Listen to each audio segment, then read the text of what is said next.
put my position on it because I don't play either of the characters. I don't have much experience again either of them that much either. Absolutely.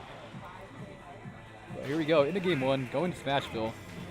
And now, this is an interesting choice. I mean, this is because Pandarian has already played Cadillacs, and Cadillacs plays Ryu. Right. So I guess he has a little bit of training against this character, but it's a completely different play style. You know, ThunderCat plays with so much aggression and precision, you know, that Pandarian has to be very careful with that, you know. And he also plays a very aggressive style, you know, tries to get those strings of up airs. You know, the other thing though is, like we saw in when he played against Cadillacs, he was using that up smash to be able to break through that focus attack. Right. And I don't know if ThunderCat actually uses that technology that much. He goes in. He likes to approach a lot with his short hop nair. But an important thing to remember if you watched from the beginning of the stream, Pandarian lost the first game to Cadillacs and then switched to Pac-Man. Exactly, and so, beat him with Pac-Man. Right, so, I mean... Will there be a character change maybe after this one? Oh, he has to be very careful with that shield so low. A lot of people fall for the, they shield the up tilts, but then good Ryu would normally cover with the collar breaker and get the shield break. Absolutely. So here we are, actually pretty close. Yeah, pretty even here. Looking for the chicken wings. Honestly, I don't know how I feel about the chicken wings. Actually, any attack that I feel like... Oh, whipped, and that forward smash. Great DI there by ThunderCat, though. I think he could have charged it a little bit more. Yeah. The chicken wings. All right. Honestly, you know, I'm not a huge fan. Oh my god, beautiful. But is he going to be able to recover? Wow. Beautifully done there by Barely. Pandarian, going in so deep. Meta Knight's back air is really underrated. It's so powerful. It's got a lot of knockback. It doesn't look very powerful, but it definitely is. Absolutely, especially that close to the edge, you know, with that amount of rage. Oh, and that up air. Good DI there by Pandarian. Ooh. Oh my, that's so unfortunate. I think he wanted to get out of that. I'm not quite sure if Pandarian actually pushed him a little bit to be able to get him off stage. Did he? Because once you're in focus attack, you won't be able to actually latch onto the ledge. Right. So if Pandarian just ran up and just pushed him a little bit because of the contact with the models, right. I think he may have just pushed him off the edge just a tiny bit, just enough. But hey, we take those. We do take those, yeah. And now here's where the will and testament of ThunderCats and see if he can keep his composure and Absolutely.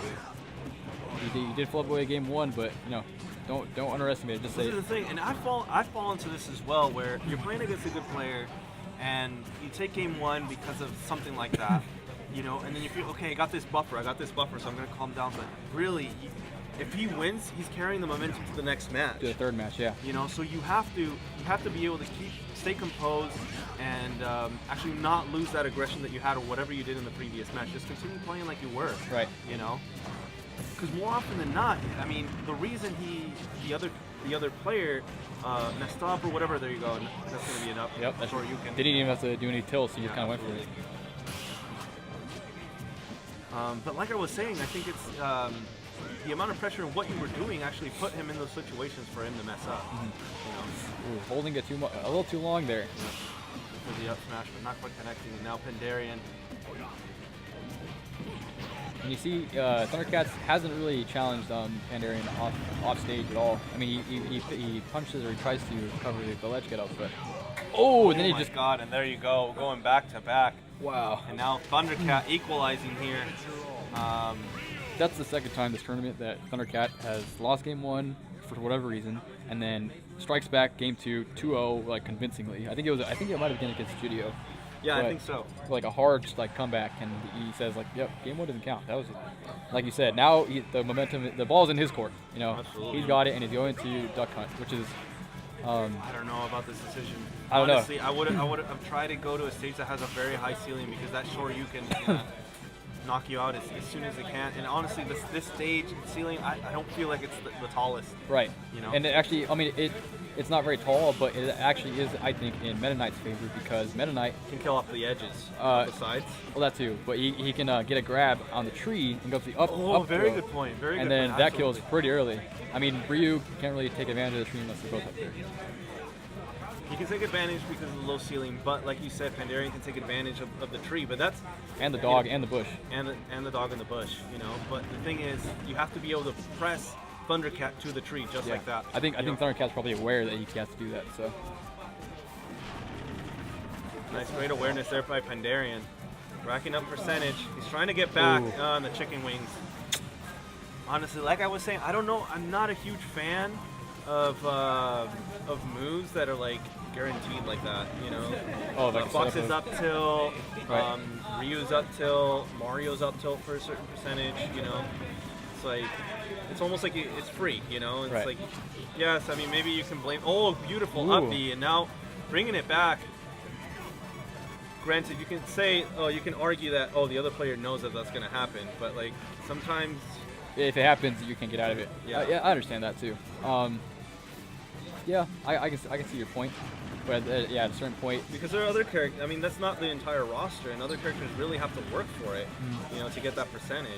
I think it does have like a certain part to play in like in those three specific characters, like placements and like tier lists and stuff. But I mean, if some people say you should expect coming, there's certain characters, like for instance, I'd say like Marth or Pac-Man, who have like long zoning or long like just range away from them, who can avoid it or try to avoid it as best they could. But Meta Knight is kind of the character where a lot of dashes in, a lot of grabs, so you could fall prey to a lot of up tilts. Absolutely. And the other thing that we've seen already is ThunderCat will bait out that dash attack with That'll be it? DI! That'll be That's it. not going to be enough. Ooh. Beautifully done there. Hey, Pandarian did a fantastic job, almost bringing it back there in game 3. You know, game 2 was